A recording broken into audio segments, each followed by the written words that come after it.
Many women don't realize that the way they hug a man communicates far more than words, appearance, or anything spoken in the moment. That single embrace often reveals what she actually feels. The surprising part is that women who seem naturally good at this aren't doing anything complicated at all. They simply avoid small, unconscious mistakes that most people don't even notice they're making. Yet those tiny behaviors can quietly weaken the possibility of something real before a man even has time to fully process what he's feeling. We're often told to be confident, smile, and just be ourselves, which is useful advice, but it skips over something important. Nobody really explains what happens inside a man during a hug, or how deeply those first seconds shape his perception. In this message from Relationship Secrets, we'll break down 3 common hugging habits that unintentionally push men away, and then uncover a 4th that creates a lasting emotional impression.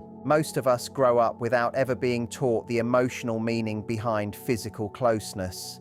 We're given general relationship advice, but not the real, subtle mechanics of how a simple hug can influence connection.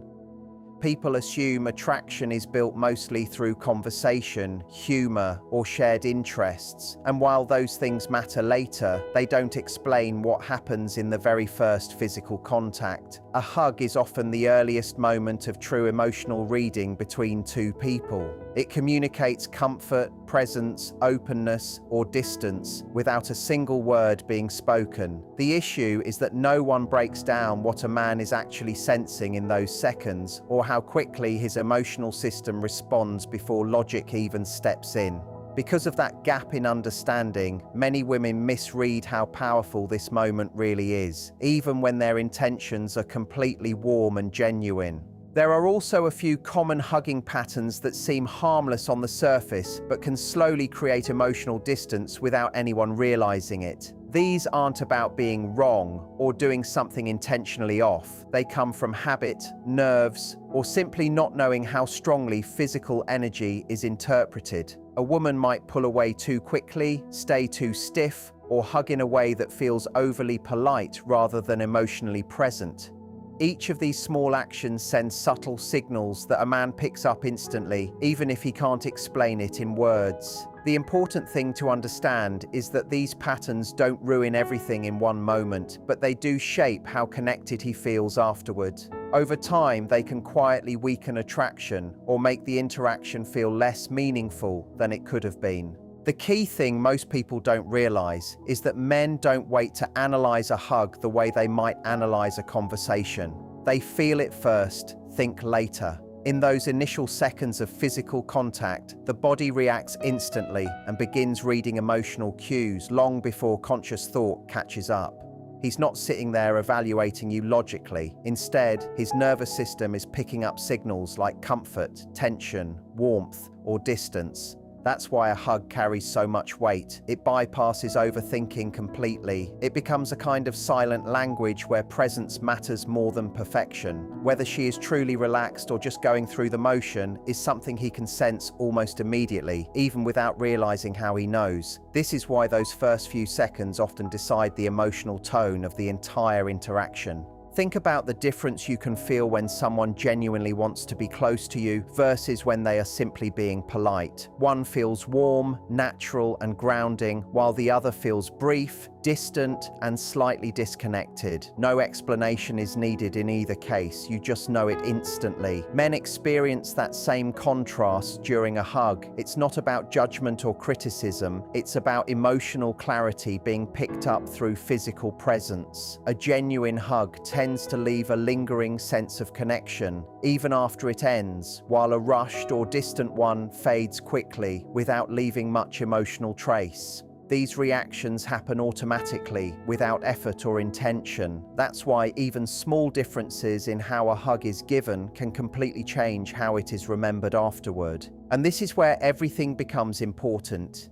Because there is also a way of hugging that doesn't just create a moment of connection, but actually stays with him long after the interaction ends. It's subtle, natural, and rarely talked about, yet it can shift how he thinks about you later when everything is quiet again. It's the kind of moment that doesn't feel forced or performed, but instead feels real and grounded in presence. When done naturally, it leaves an imprint that can surface the next morning or in random moments of reflection. If this already makes sense, take a second to engage with the video so it can reach more people who need to understand this dynamic more clearly. And honestly, this is something more women should be aware of, so let's go through the mistakes. The first one is what I'd call the pat-style hug. Most people recognize this because it happens so often without any real thought. You move in for a hug, wrap your arms around him, and then lightly tap his back a few times, almost like you're signaling comfort or trying to end the moment quickly. It may feel innocent and normal, but the message it sends is emotional distance. That kind of touch is usually used with people you're not deeply close to, or in situations where the connection is very surface level. Even if that wasn't your intention at all, his body interprets it as lack of warmth and closeness. Instead of feeling drawn in, he feels a subtle separation. The tricky part is that most women do this without realizing, often out of habit, nervousness, or uncertainty in the moment. Then there's the rushed hug. This is the one that barely lasts long enough to register before it's already over. You go in, make contact for a second, and then step away quickly, sometimes even before the other person has fully settled into the interaction. There are many reasons this happens. It might be nervous energy, not wanting to create awkwardness, or the desire to seem casual and not overly eager. But regardless of intention, what gets communicated is a lack of presence.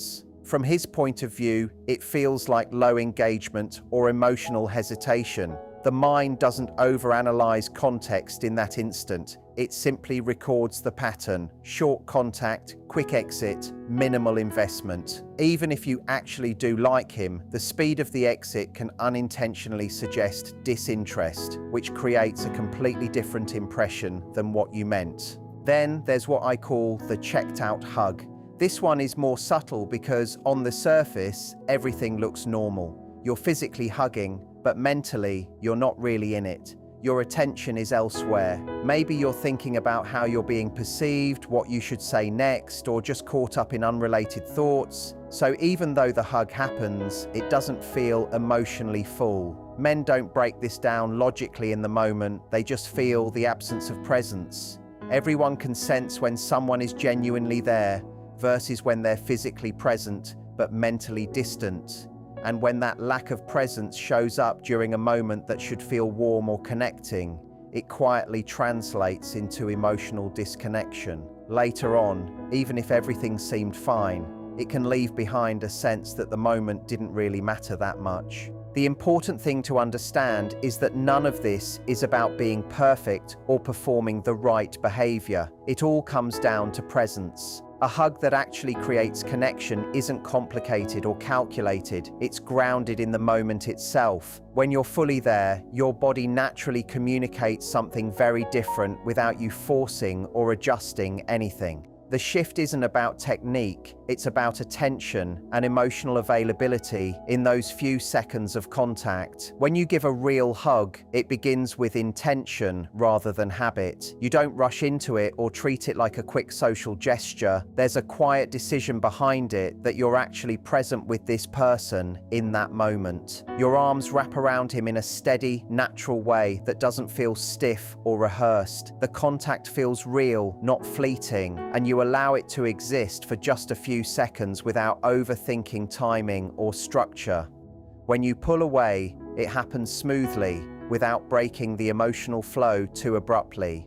What stays with him isn't the mechanics of it, but the feeling of being met by someone who was genuinely there, even if only for a brief moment. Not a tight squeeze that feels uncomfortable, but just enough pressure that he can genuinely feel you there. Enough that it actually lands, because there's a real difference between physically touching someone and emotionally reaching them. That difference comes down to a small shift in intention. And then there's one detail most people completely overlook, even though it changes everything more than anything else combined.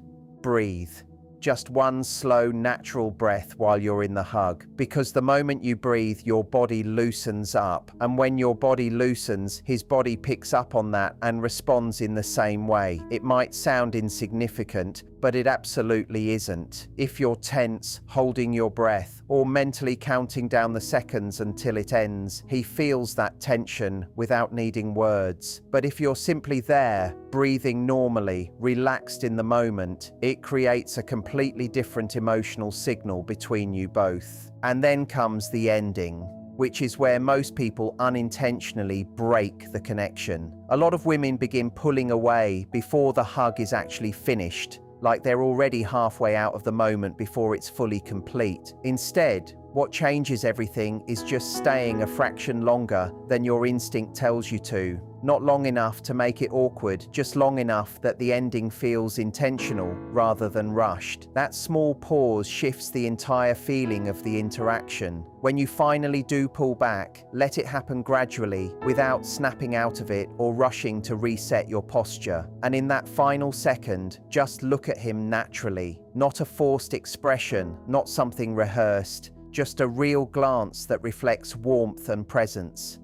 That simple moment often communicates more than anything spoken, and it's usually what lingers in his mind afterward. Because attraction isn't built in big dramatic gestures. It forms in quiet, almost invisible moments that feel real while they're happening. A present hug doesn't rely on technique or performance. It relies on being fully there for a few seconds without splitting your attention or overthinking how you're being perceived. And in a world where most interactions are rushed and distracted, that kind of presence stands out more than people realize. It doesn't need to be long or intense to matter. It just needs to be real enough that the other person feels it. And that's what tends to stay with someone long after the moment has passed, not because it was extraordinary, but because it was genuine. That kind of ease, that grounded feeling of "I'm fine just being here," is exactly what men often describe when they say a woman feels magnetic. They don't usually break it down into technique or detail. They just say things like, "I don't know what it was, but she made everything feel calm and natural." And that's really what presence is. Not a method you memorize, not a set of rules you follow, but a way of actually being there in the moment without splitting your attention in a dozen directions.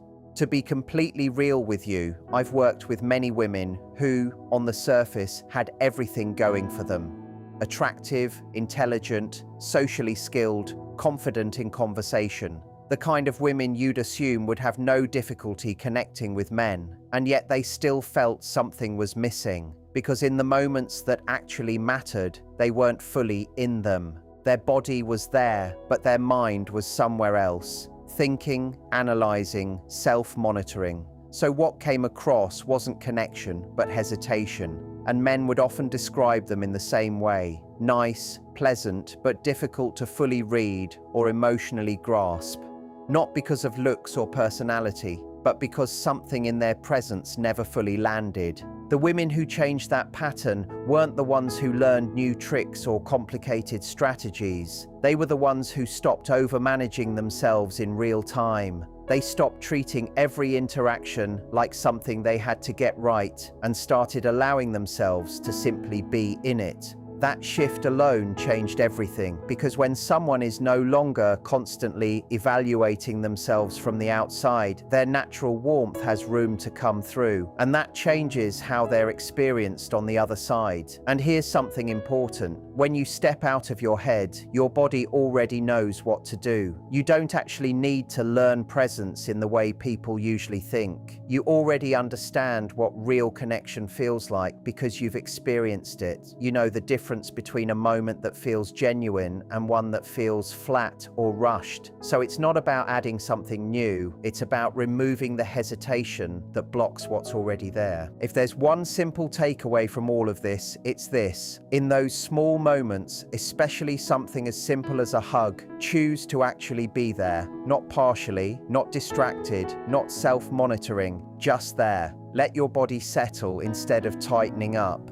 Let the moment exist without trying to control how it looks from the outside. Don't rush the ending. Don't cut it short out of habit. And when it's over, just meet the moment naturally instead of jumping ahead mentally. Because what actually stays with someone isn't the mechanics of what happened, it's the feeling they had while it was happening, whether they felt you were really there with them or just passing through the motion. And over time, those small experiences build something bigger than any single conversation or impression. They build familiarity, comfort, and a sense of emotional ease that people don't forget easily. And that's really the part most people miss. They focus on what to say, how to act, when to text, how to respond, all the visible parts. But the moments that actually shape attraction are usually the quiet ones. The brief eye contact that doesn't feel rushed, the hug that doesn't feel mechanical, the second where someone feels fully met instead of partially engaged with.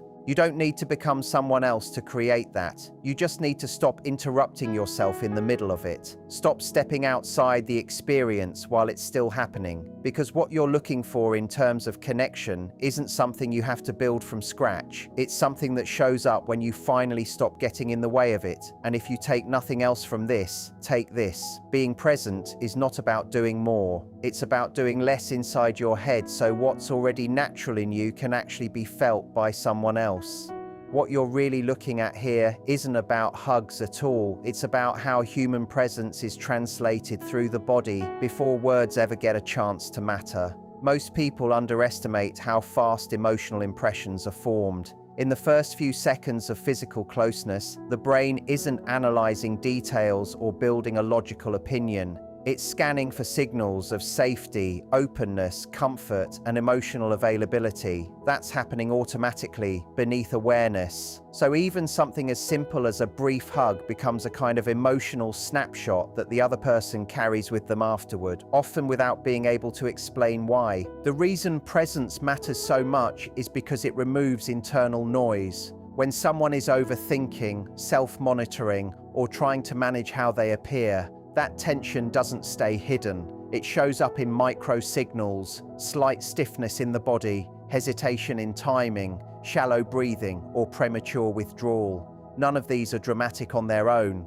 but together they create a feeling of emotional distance. The other person may not consciously identify what's wrong, but they feel that something didn't fully land. That's where misunderstandings in connection often begin, not from lack of interest, but from lack of full emotional availability in the moment. On the other hand, when someone is genuinely present, the entire system changes. Presence creates softness in timing, ease in movement, and consistency in energy. There's no rush to exit the moment or control how it is being perceived. That's why even small physical gestures feel different when they come from presence rather than performance. A hug that is fully present doesn't feel like an action being performed. It feels like a shared moment where both people are actually in the same emotional space for a brief time. A big misunderstanding people have is thinking they need to do something special to create connection. In reality, connection is more often created by subtraction than addition, removing tension, removing self-monitoring, removing urgency. When those layers drop away, what remains is something much simpler and more natural, and that is what people tend to respond to most strongly. It's not about intensity, it's about clarity of presence. The calmer and more grounded you are internally, the easier it becomes for someone else to feel at ease around you.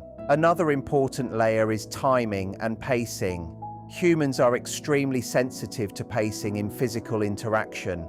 If something happens too fast, the system registers it as surface level. If it lingers in a balanced way, it registers as more meaningful. This is why rushing out of a hug can unintentionally erase the emotional weight of it, while staying fully present for even a couple of extra seconds can completely change how it is experienced. It's not about extending moments unnaturally, but about not escaping them before they naturally finish. What people often don't realize is that presence is contagious. When one person is calm and grounded, it invites the other person into the same state. When one person is tense or detached, the interaction tends to mirror that too. So a single moment of genuine calmness can shift the entire emotional tone between two people without any words being spoken. This is why certain interactions feel easy and memorable, even if nothing particularly important happened on the surface. Over time, these small moments accumulate.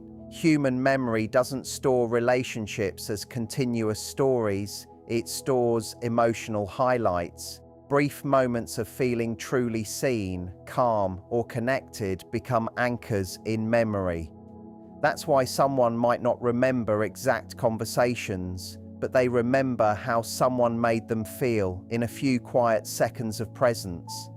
Those fragments shape attachment far more than people realize. The deeper shift that changes everything is learning to stop observing yourself from the outside while you're in the moment. The more attention you put on how you are being perceived, the less attention is available for actually experiencing the interaction. And people can feel that split. When attention is fully inside the moment instead of divided, everything becomes more natural automatically. You don't have to engineer warmth, you just stop interrupting it. At its core, this is less about learning social skills and more about returning to a more natural state of being with someone without interference.